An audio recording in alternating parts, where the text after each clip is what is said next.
Hi, I am Amalia Rizky Moraya. I'm going to read the story about a dying child's dreams and hope. Was first published in 1845. It has been adapted to various media, including animated and live action films, television musicals, and video games. The Little Match Girl by Hans Christian Andersen. It was terrible cold and nearly dark on the last evening of the old year, and the snow was falling fast. In the cold and the darkness, a pale little girl with bare head and naked feet roamed through the street. Is it true she had on a pair of slippers when she left home? But they were not of much use. They were very large, so large indeed, that they had belonged to her mother, and the poor little creature had lost them in running across the street to avoid the carriages that were rolling along at a terrible rate. One of the slippers she could not find, and a boy seized upon the other and ran away with it, saying that he could use it as a cradle when he had children of his own.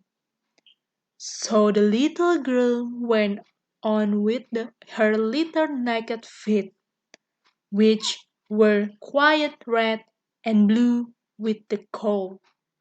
In an old apron she carried a number of matches, and had a bundle of them in her hands. No one had bought anything of her the whole day, nor had anyone given her even a penny. Shivering with cold and hunger, she crept along. Poor little child, she looked the picture of misery. The snowflakes fell on her low, fair hair, which hung in curls on her shoulders, but she regarded them not. Lights were shining from every window, and there was a sulphurous smell of rose goose. For it was New Year's Eve. Yes, she remembered that.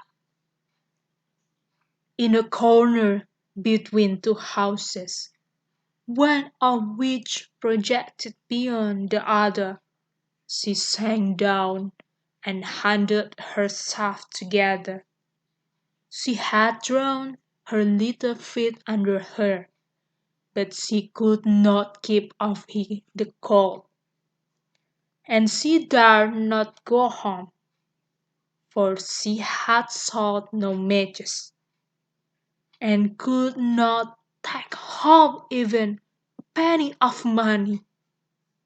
Her father would certainly beat her.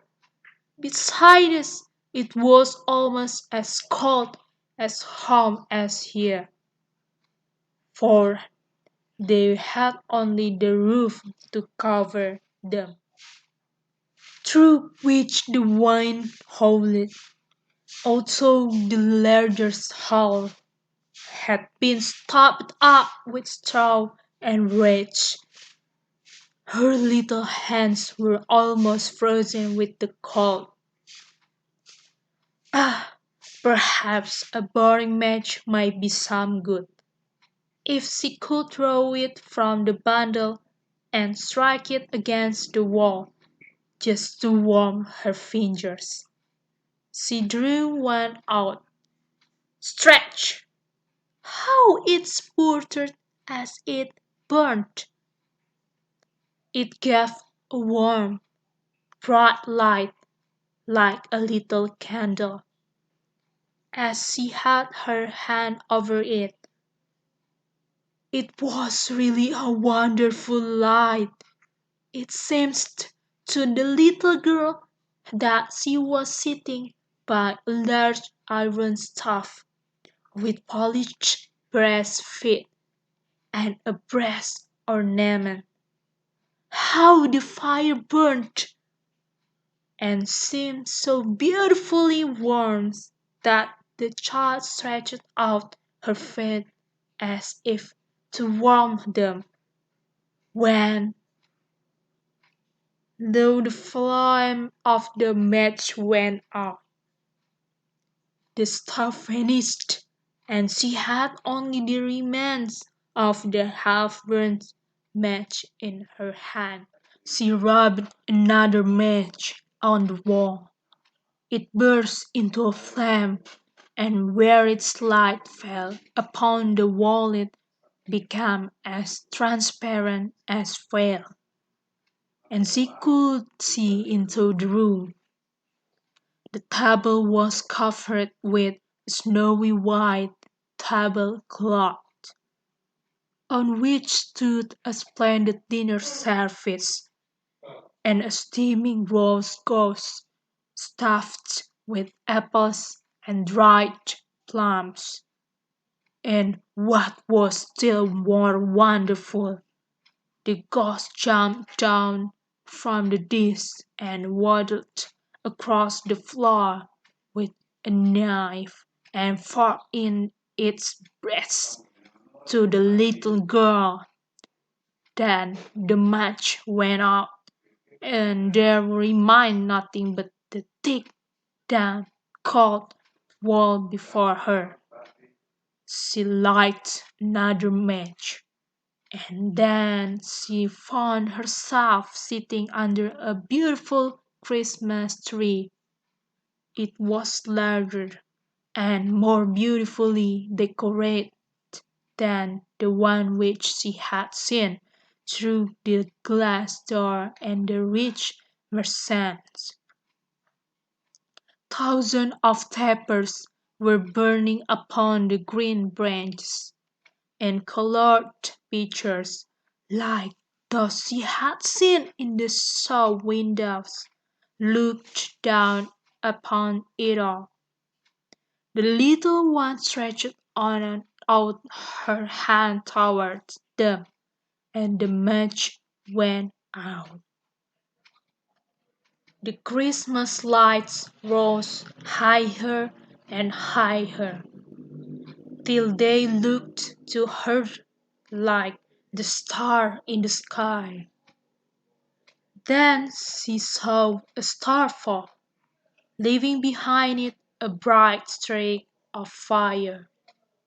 Someone is dying, through the little girl, for her old grandmother, the only one who had ever loved her, and who was now dead, had told her that when a star falls, a soul was going up to God.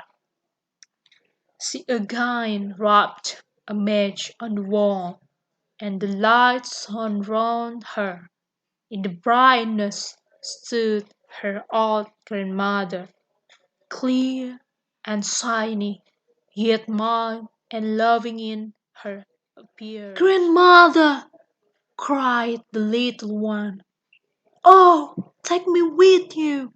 I know you will go away when the match burns out. You will vanish like the warm stuff, the rose ghost, and the large, glorious Christmas tree." And she made haste to light the whole bundle of matches, for she wished to keep her grandmother there.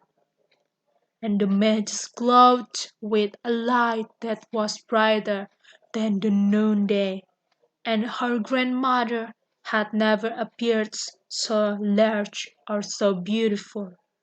She took the little girl in her arms, and they both fly upwards in brightness and joy far above the earth. where there was neither cold nor hunger nor pain, for they were with God. In the dawn of morning there lay the pure little one, with pale cheeks and smiling mouth, leaning against the wall. She had been frozen to death on the last evening of the year, and the New Year's sun rose and shone upon a little corpse. The child still sat in the stiffness of death, holding the matches in her hand, one bundle of which was burned. "She tried to warm herself," said some. No one imagined what beautiful things she had seen, nor into what glory she had entered with her grandmother on New Year's Day. The end. I hope you enjoyed today's story. See you and bye bye.